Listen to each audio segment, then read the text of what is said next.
En esta ocasión tengo el honor de estar frente, aunque sea virtualmente, a Doris Vera Torres.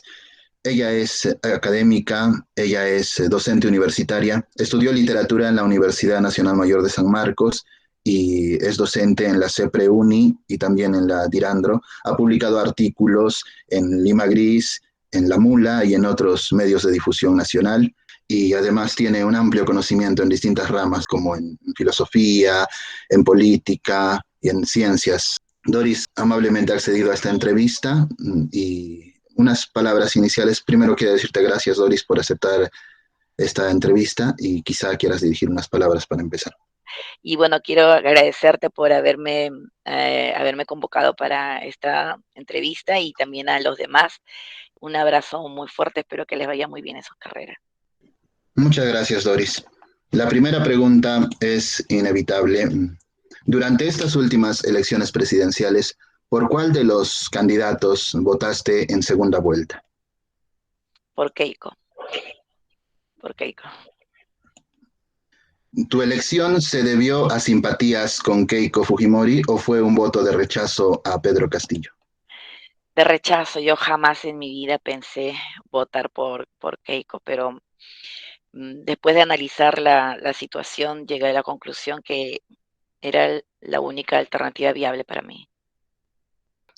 ¿Cuáles son las principales razones por las que te opones a Pedro Castillo? Bueno, eh, primero, que me parece una persona eh, que no es digna de la educación, no es digna de ejercer educación. No sabe expresarse, no tiene conocimiento básico de muchos aspectos de la realidad, o sea, por lo personal, ¿no? Por Castillo como persona. Luego está la ideología que él representa, ¿no? Su ideología me parece muy peligrosa. Yo cuando he sido joven, he estado en la universidad, estudiando mi primera carrera, he militado en izquierda y conozco de cerca, felizmente no he militado en Sendero ni nada, pero he estado en Patria Roja y conozco de cerca eh, cómo son, cómo operan los de izquierda y también los de Senderos y los del MRTA. Yo estoy muy segura porque ahora también trabajo con policías que, que Castillo está vinculado a gente de Sendero y también ha necesitado gente en educación de Patria Roja. Muchos han subido ese carro. Entonces, yo conozco de primera fuente cómo es que se organizan ellos, qué piensan. Yo dejé de militar en la izquierda justamente porque llegué a conocer qué tipo de personas estaban vinculadas ahí. Y analicé y me di cuenta de que su ideología era no solamente demasiado idealista y realizable, sino también dañina. De verdad, eh, yo diría que hasta me da vergüenza ajena que cuando él habla, cuando no sabe expresar sus ideas, no tiene conocimiento de esa entrevista, la clásica, ¿no? Del monopolio, no sabía qué cosa era un monopolio, eso es imposible que una persona que va a gobernar un país tenga un nivel tan básico de conocimiento, ¿no? Y además la ideología perniciosa. Son los dos principales motivos. Bueno, en el caso de que de la segunda vuelta que ya se dio, ¿qué opina usted de los resultados y de la subida inesperada de Pedro Castillo? Porque mucho más antes de eso creo que nadie conocía a Pedro Castillo. Ujú, sí. Eh, Mira, yo no tengo obviamente las pruebas para afirmar lo que voy a decir, pero después de conocer, después de haber militado eh, en la izquierda, yo estoy, bueno, no segura, pero prácticamente segura de que sí ha habido,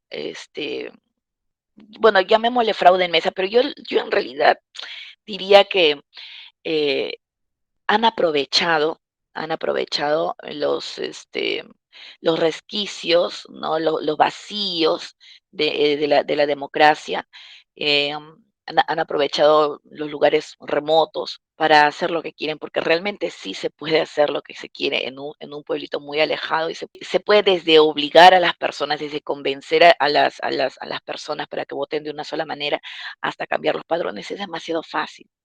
es muy fácil. Entonces, eso solamente requería organización, ¿no? Entonces, yo sí pienso que la izquierda, que Sendero, que los profesores están suficientemente organizados como para llevar a cabo eso. O sea, sí es posible. La democracia no es, para mí, un sistema perfecto. Es el que yo prefiero de todos, pero a pesar de que no es perfecto, y creo que porque no es perfecto, y a pesar de que yo lo prefiera por encima de todos y lo defienda por encima de todos, tiene justamente debilidades, ¿no? Y esas debilidades son de las que se aprovechan ciertos grupos, ¿no? Como los de izquierda o en Europa, por ejemplo, el Islam, ¿no? Entonces, aquí hay un problema más profundo, ¿no? No solamente es cuestión de que haya sido lugares remotos, sino que hay debilidades en la democracia. Ahora, ¿cómo subsanarlos? Pues estoy devanándome los sesos para intentar dar una respuesta, ¿no? Porque hay que ir con pinzas para no caer en algo que no sea democracia, ¿no? ¿A qué crees que se debe el menosprecio y las calificaciones hacia los simpatizantes del Perú Libre? Bien, yo, bueno, durante la etapa más álgida de las elecciones, debo aceptar que sí,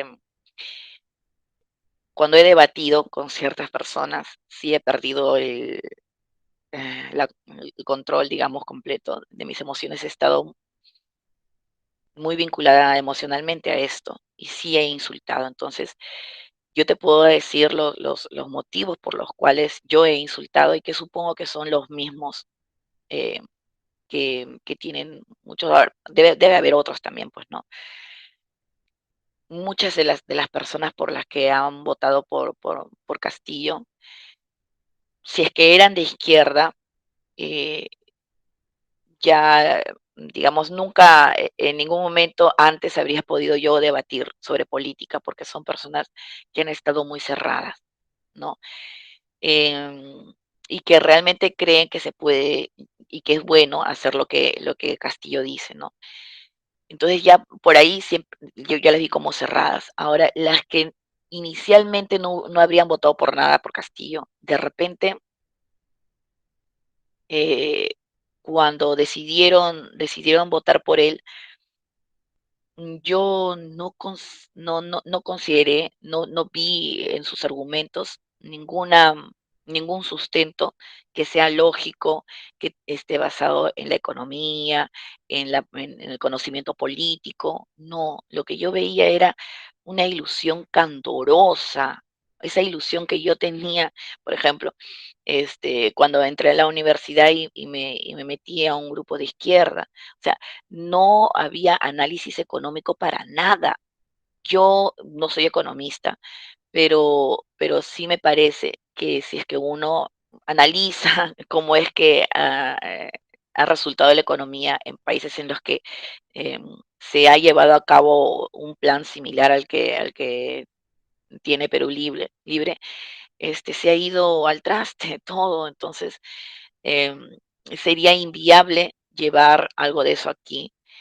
Además, mm, yo considero realmente que la ideología comunista es dañina en sí misma, porque plantea un escenario ideal que se puede lograr y como eso nunca va a suceder, siempre va a generar personas descontentas. Entonces, eh, esa irracionalidad, yo pienso que ha sido el principal motivo que yo les he insultado, porque les he dicho que son irracionales, que son ignorantes. No porque ignoren absolutamente todo, sino porque era imposible conversar con ellos debido a que ignoraban lo básico de política y de economía, ¿no? Entonces, les he dicho fanáticos. Me ha molestado muchísimo que se escuden en la dignidad, ¿no? Porque a mí me parece que el futuro del país está por encima de la dignidad que puedan sentir algunos, ¿no? Entonces, No me parecen dignos, les he dicho indignos también. No son consecuentes. Esos son los motivos por los que yo los he insultado. Y la otra sería, si Keiko no hubiera pasado a la segunda vuelta, ¿cuál de los otros candidatos habría sido mejor opción para enfrentar a Pedro Castillo? Mejor opción, bueno, para mí hubiera sido ideal que sea Julio Guzmán, ¿no? Pero el mejor para enfrentar a Pedro Castillo, yo pienso que hubiera sido ay, ¿cómo se llama? Hernando de Soto. O sea, yo hubiera preferido 1.000.000 de veces, ¿no? Pero el que me pare, 1.000.000 de veces a Julio Guzmán.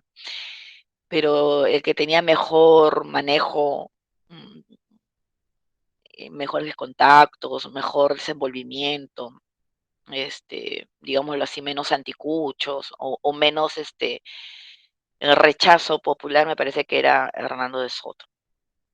Yo voté en primera vuelta por Julio Guzmán, pero yo pienso que mejor desempeño hubiera tenido Hernando de Soto. Sí. Continuando con la entrevista, ¿qué piensas sobre las denuncias de corrupción de Vladimir Cerrón y otros dirigentes de Perú Libre en el departamento de Junín? Bien, hay no sé si llamarle mito, pero hay un mito bueno, una idea que circula por ahí, que las personas de izquierda son eh, pobres, son justicieras y son honestas. No van ninguna idea con la otra, no es necesario. Y yo, habiendo participado en la izquierda, habiendo conocido de cerca a muchas personas que ahora están en política, yo he sido dirigente con ellos. Yo he sido dirigente con ellos. Yo sé de qué pie cojea. Entonces, la izquierda, por lo menos en función de lo que yo he vivido y de lo que se puede leer, de lo que ha sucedido en otros países, etcétera, no, no puedo afirmar que es honesta, ¿no? Al contrario, tiene una manera muy subrepticia de actuar y me parece que justamente su principal ventaja sobre la derecha es que yo no estoy diciendo que la derecha no sea corrupta, derecha también es una cochinada con respecto a eso, pero la principal ventaja que tiene la izquierda es justamente que se asume que no son corruptos. Entonces, la izquierda Patria Roja ha estado metida décadas en el SUTEP.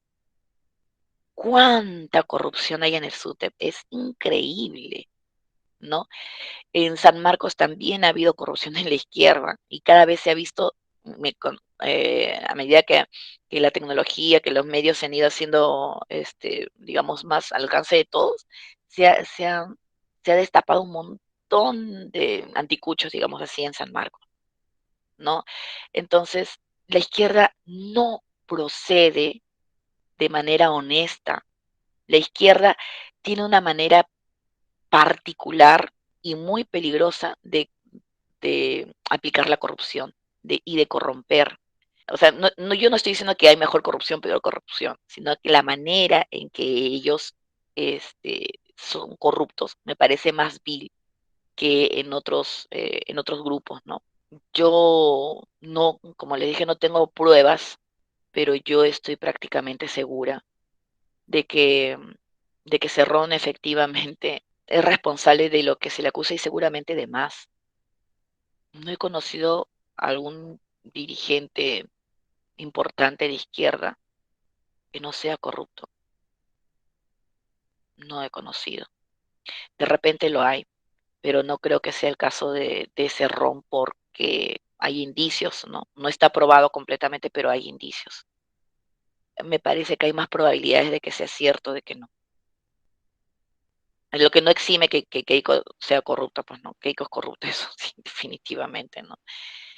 Ujú. ¿Qué piensa de las denuncias de corrupción contra Keiko Fujimori y otros dirigentes de Fuerza Popular?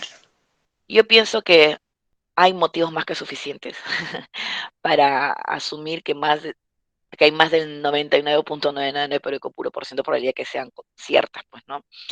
No me queda muchas dudas al respecto. Ahora, lo que pasa es que yo me considero una persona realista. Si, si es que yo converso con alguien y me dice, ay, ahora la política es una desgracia, que todo es corrupción, que no sé, entonces yo ahí me doy cuenta qué grado de ingenuidad tiene esa persona y qué grado de ignorancia tiene, porque basta con leer un poco de política hace 100, 200 años, hace en la época de los griegos, para uno saber que nunca la política ha sido no corrupta. Siempre ha habido corrupción en política. Es más, yo podría apostar que cuando se organizaron los primeros grupos en cuevas, ya ahí había indicios de corrupción. O sea, la deshonestidad, la deshonestidad no es algo ni siquiera privativo de los seres humanos. Hay también, se han hecho experimentos, han encontrado que hay deshonestidad también entre bonobos, por ejemplo. Entonces, pensar que se va a rechazar a un partido político porque hay corrupción, entonces es ser completamente ingenuo. Obviamente que no es lo mejor. Ay, qué lindo, voy a votar por la más corrupta. No, pues no, no, porque también hay grados de corrupción.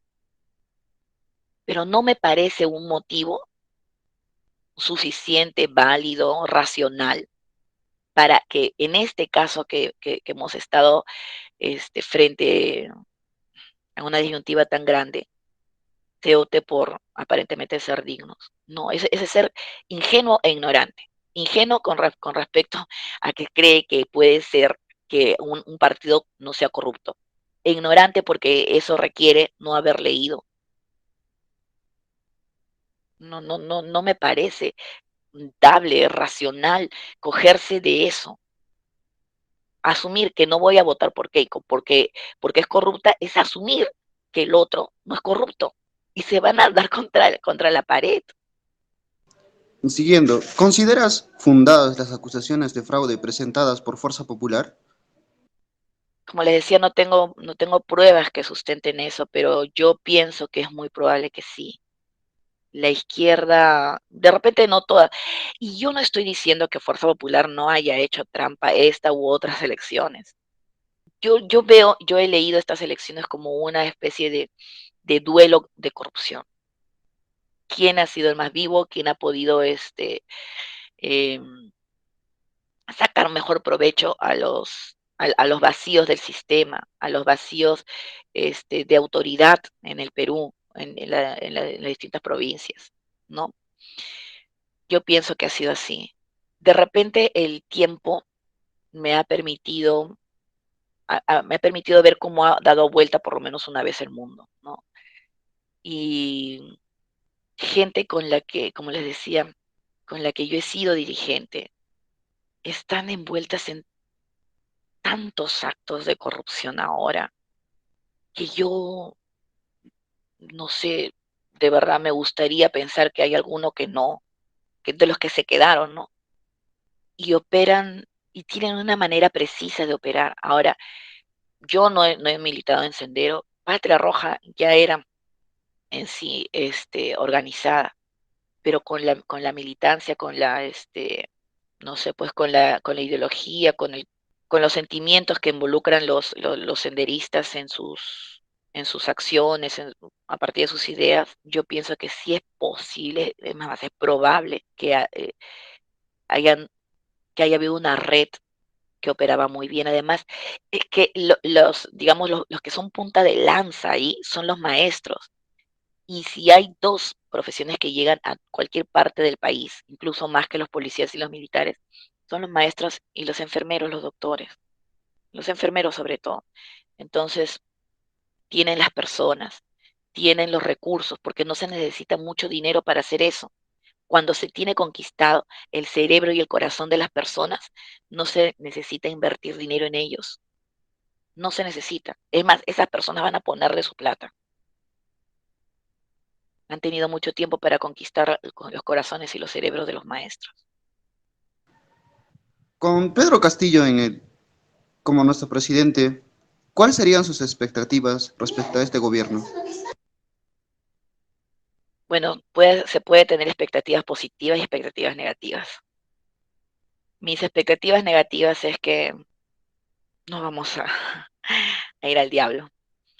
Este, en el mejor de los casos, va a ir en piloto automático. No creo que podamos crecer económicamente. No creo que la educación mejore, al contrario. Pedro Castillo era de los que estaba en contra de las evaluaciones a los maestros, y ahí tiene mucho que ver el posmodernismo. Yo estoy estudiando ahorita, como les decía, educación en San Marcos, y, y la manera en que campean las teorías posmodernas en educación, por lo menos en San Marcos, es escandaloso. Y justamente esas ideologías son las que llevan a concluir y a justificar, permiten justificar que está mal es una evaluación cuantitativa. Entonces, eso desconecta a las personas, a los maestros, a los estudiantes de la realidad. Porque la vida no es, cuántas veces he tenido discusiones en mis clases. La vida no es, o sea, tú te has esforzado mucho, no te dio resultado, igual te voy a subir el sueldo. Así no es la vida, no es la vida. Entonces no se puede preparar a los jóvenes para un mundo así. Pero los maestros que, que están imbuidos de esa posmodernidad mezclada con marxismo, no puede deparar ningún buen futuro en la educación del Perú. O sea, no. Las medidas que ha propuesto para este 28 de julio, no he querido escuchar el mensaje presidencial porque de verdad ya se me paralizó una parte de la cara durante la campaña, pero ya no sé, me da hasta miedo que me dé otra cosa, ¿no? Pero de lo que he podido leer de su discurso, este, sus medidas no sirven realmente, ¿no? Están, como era esperable, poniéndose de acuerdo con la izquierda caviar. No, no tengo ninguna expectativa de verdad positiva. De repente todavía me falte tiempo para procesar este duelo, porque para mí ha sido algo demasiado difícil aceptar que Pedro Castillo, emocionalmente difícil, racionalmente difícil de aceptar. De verdad, yo estoy viviendo una etapa de duelo por eso. No, no, no, no, no entra en mi cabeza todavía que eso haya sucedido. Mm, Es el peor escenario que he podido imaginar políticamente. No tengo ninguna expectativa buena. De repente, más adelante, cuando haya terminado mi proceso de duelo, tengo alguna expectativa buena, pero estoy demasiado involucrada emocionalmente con esto. Doris, muchas gracias por responder a estas preguntas. Y ya para terminar, ¿quisieras decir algunas palabras finales? Sí, bueno, yo pienso que uno de los motivos más importantes por los que estamos en esta situación, y hace mucho tiempo escribí un artículo que colgué en La Mula, que hablaba bueno, sobre religión, pero ahora puede servir esta parte, ¿no? Que una ideología, o sea, cuando un grupo llega al poder es porque su ideología previamente ha triunfado, claro, a menos que sea por la fuerza, ¿no? Pero en este caso no ha sido por la fuerza, porque por más fraude que hayan hecho, si es que su ideología no hubiera triunfado, no se le hubiera permitido llegar al poder. Y cuando hablo de la ideología que subyace a Castillo, no estoy hablando solamente de una ideología senderista, no, de aquella que viabiliza, que vehicula eso, y es el posmodernismo. El posmodernismo es tan grave, creo que tiene dos aristas que son muy graves para mí. Una, que desarticula la sociedad porque elimina las jerarquías, y otro, que se inserta en las mentes de las personas para hacerles creer que no existe, que no hay algo que pueda ser falso. Entonces, esas dos ideas, que son la punta de lanza del posmodernismo, lo único que van a conseguir a la larga es destruir sociedades. Me parece que es responsabilidad de los maestros que quieren tomar esa responsabilidad, enseñarles a los chicos sobre las aporías que tiene el posmodernismo y fomentar en ellos una respuesta ideológica, articulada, política, filosófica al posmodernismo. Muchas gracias, Doris. Ok, gracias a ustedes.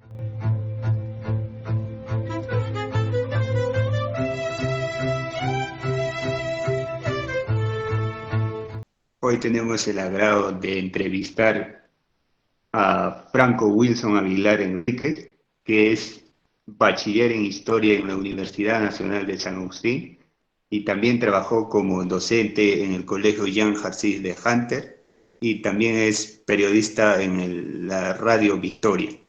Damos la bienvenida al señor Franco Aguilar.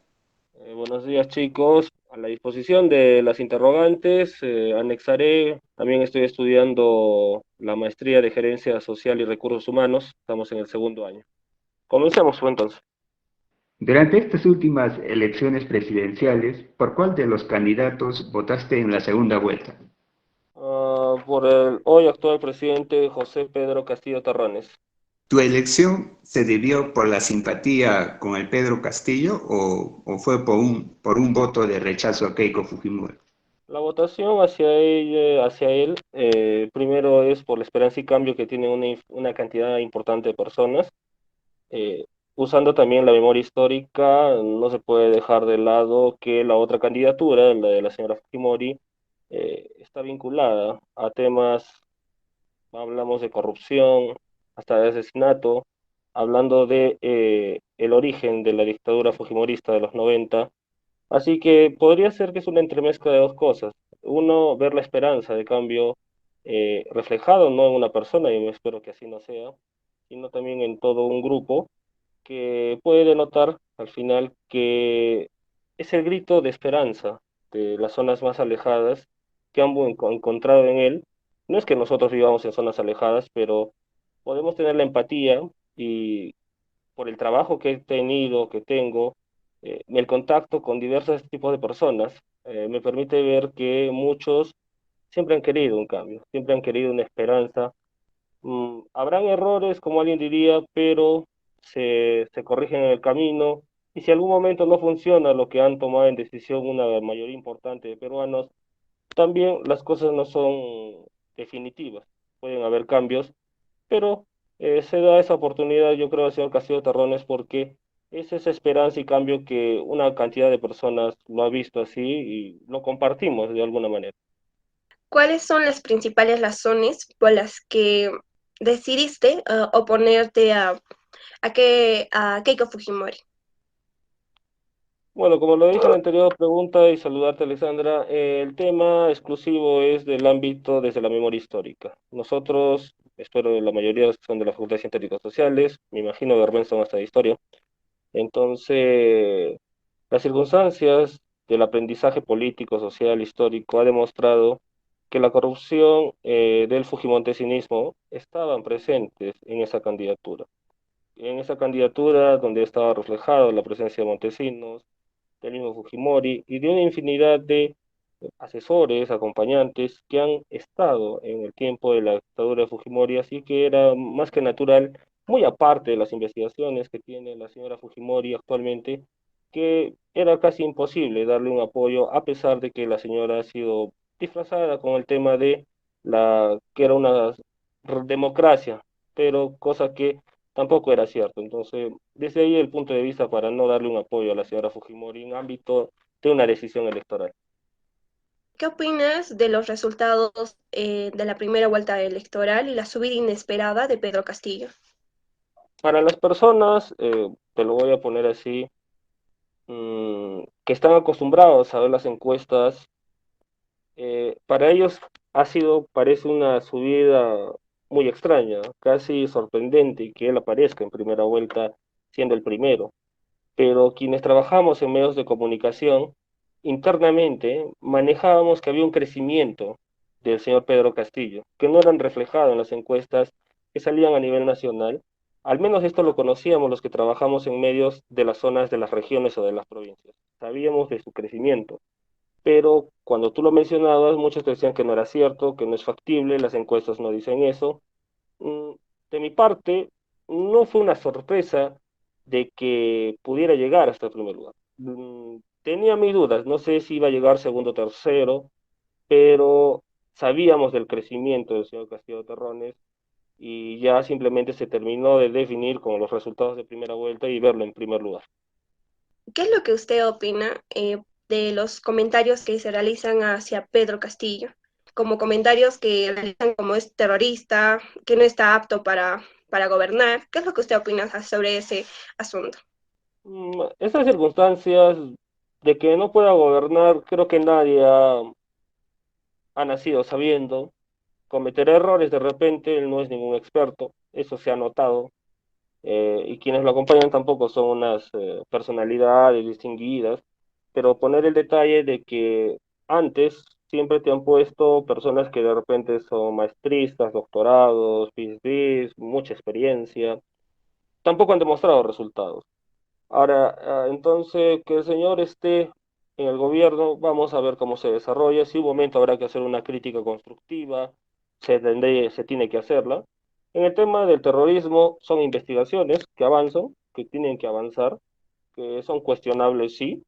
El terrorismo obviamente no puede ser aceptado, pero como no hay una sentencia definitiva en muchas de las personas que están vinculadas al señor Castillo Terrones, eh, no podría tampoco yo terminar de calificar que son terroristas, porque hasta en el tema ideológico puedo tener ciertas coincidencias con el señor Castillo, hasta con la gente de Perú Libre, pero yo reconocería que al menos han tenido el valor desde el inicio de primera vuelta con su ideario de reconocer que de repente son marxistas, comunistas, leninistas, lo que quieran, marieteguistas, cosa que otras personas no tendrían el valor de decirlo fácilmente por miedo, porque se genera terror.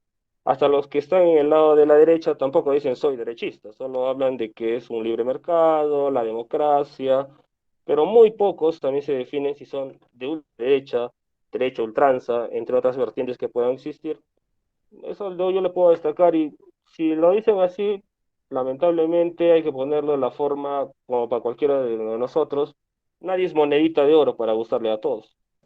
Si en el caso de que Pedro Castillo no hubiera pasado a segunda vuelta, ¿cuál de los otros candidatos habría sido mejor opción para enfrentar a Keiko Fujimori? Más que ver si quién hubiera sido la mejor opción, según hasta los cálculos, toditos le podían ganar a Keiko Fujimori, casi todos. Si me dirías una elección para ver, podríamos estar pensando mal que bien en la señora Mendoza, que también tiene cuestionamientos, o el señor Lescano. Después, los otros casi en el ámbito de una cercanía a la gente no había mucho, pero en ámbitos de estadística casi todos podían haberle ganado a la señora Fujimori. Los cálculos decían que Castillo no lo hacía, ¿por qué? Porque se basaban en las encuestas.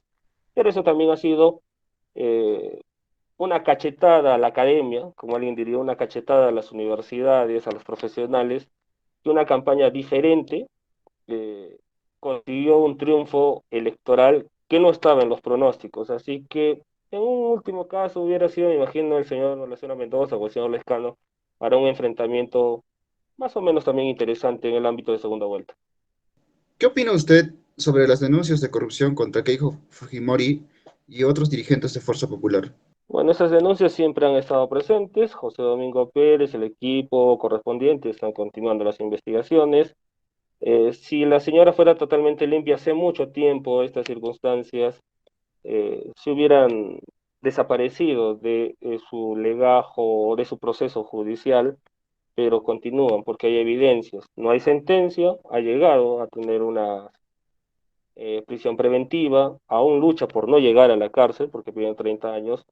Las circunstancias como tal demuestran que eh, los vínculos, no solo de ella, sino de personas que han estado vinculadas a corrupción, hacen que siga entremezclada en esta situación de la corrupción en la cual viene siendo procesada. Entonces, la señora Fujimori lo único que tendrá que hacer es o terminar de afrontar todo esto o terminará yéndose de repente del país en una forma de decir de que de repente hay una persecución política, pero esto ya va años de años y lamentablemente la precede antecedentes de sus propios familiares que no fueron para nada santos, que por lo contrario estaban mezclados en corrupción. Y vamos a ver qué sucede en lo que ya es el ámbito legal judicial y cómo se termina desarrollando todo ello. ¿Qué opina usted sobre las denuncias de corrupción contra Vladimir Cerrón y otros dirigentes de Perú Libre en el departamento de Junín? En el tema de Vladimir Cerrón, es casi la misma situación que el de la señora Fujimori, pero en una escala menor. El señor Cerrón tiene una sentencia que por los medios de la capital ya se ha dicho que el señor tiene una sentencia, bueno, aunque se habla de corrupción, la sentencia en sí dice negociación incompatible. Y esa circunstancia lo está apelando. Si al final el ámbito judicial le dice que no tiene la razón, va a tener que terminar de cumplir esa sentencia y luego de repente, si es que asumirá posiciones ya de ámbito político más grande o ámbito de funcionario, esa es una cosa que lo lleva correspondientemente un gobierno de turno. Pero en el tema también de los dinámicos del centro, mm, se lleva un proceso también de investigación.